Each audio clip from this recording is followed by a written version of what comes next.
Hello, job seekers. Melanie here with CGL Recruiting, and we are on to session 9 of Interview Bootcamp. Hopefully, you're watching one of these a day. You may be binge watching, watching more than one in a day. Remember, these are all intended to help you get through the interview and get the job that you love. Now, the data that we have covered in a lot of the boot camps has been definite questions or exact questions from the HR survey that we did, over 100 HR professionals. Today is going to be a little bit different. Today we're going to be focused on building rapport. Now, building rapport is a critical part of your interview process, not just for the interviewer, but for you, making sure that this is the right company and the right position, and you're going to feel like this is a role that you actually want. Now, when we talk about building rapport, I do want to talk about it not only on a phone interview, but on a video interview, and then the face-to-face interviews. And you are going to have different audiences the entire time that you're here. Now, I do want to say, remember, this is part of a series on Interview Bootcamp. So if you haven't subscribed yet, this is a great time to do that, to make sure that you are notified as the other videos come out. And as well, you're notified when our live Q&A events, which are all free, are scheduled, so you can participate to get any questions you want answered. All right, let's take some time now and talk about building rapport in an interview. And I want to focus first on those of you that are doing a phone interview. So when you're trying to build rapport with the person interviewing you and you're on the phone, it can be very challenging. Most times the recruiters, the sourcers, they have a very strict schedule that they're trying to do. They may be booked back to back on interviews. And so a lot of times they will be motivated to get through the questions and the answers as quick as they can. But usually, if they're a good recruiter, there's an opening at the beginning of the phone interview for you to build rapport. Now, you don't have the same opportunity to gauge by seeing them of what you're saying is landing and what's not landing. So instead, hopefully they've asked you some initial questions. Hey, is this still an okay time? And you get a chance to say something like, yeah, this works for me, and I really appreciate, getting this time to spend with you. Whatever you can, as much to put yourself at ease, but to put them at ease as well. Now, again, when you're trying to build rapport with somebody on the phone and an interviewer, it's not the time to, throw things in that don't relate to your skills and experience. But if, as you're talking about a project or something, and there is a funny story that is in alignment with what you're trying to get across on your skills and experience, it's okay to share it. Or it's okay to say, oh my gosh, I was so excited about this, or this was really funny the way that this ended up working out. And so that they sense your emotion and your feeling, and generally that will help them build a rapport. Now, when you're doing it video, you have a better chance of getting the opportunity to build rapport. Why? Because you can see them.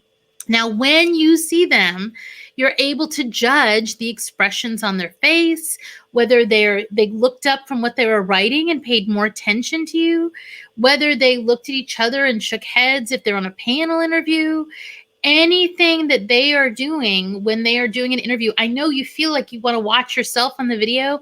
Don't. What you want to watch and look at is them. Observe everything they're doing.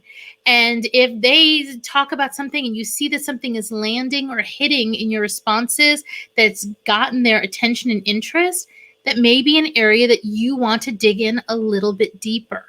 The same thing if there's something that is looking concerning to them and they're making a weird face and you feel like you may have been misunderstood, here's a chance for you to correct that.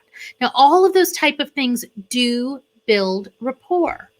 Some other things that I actually recommend to people that come to us for interview coaching is, if you see in the background something in their office that you can relate to, there's nothing wrong with utilizing that information, the same way a salesperson utilizes it for their customers. So, for example, if you went to UT and in the back of their office, you see that they have their diploma on the wall and it says they also went to UT, it's fine to say, oh, I didn't realize you also went to UT. I got my degree there in blah, blah, blah, blah, blah. And that is an opportunity or a chance to build rapport. The same thing if you see something even personal, if they have 3 golf trophies behind them and you're a golf player. It's fine that if you're thinking of some kind of example or something to relate it somehow to golf. That's a shared passion between the two of you.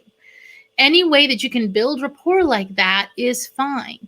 Now, when you're face to face, you get an even better chance to build rapport.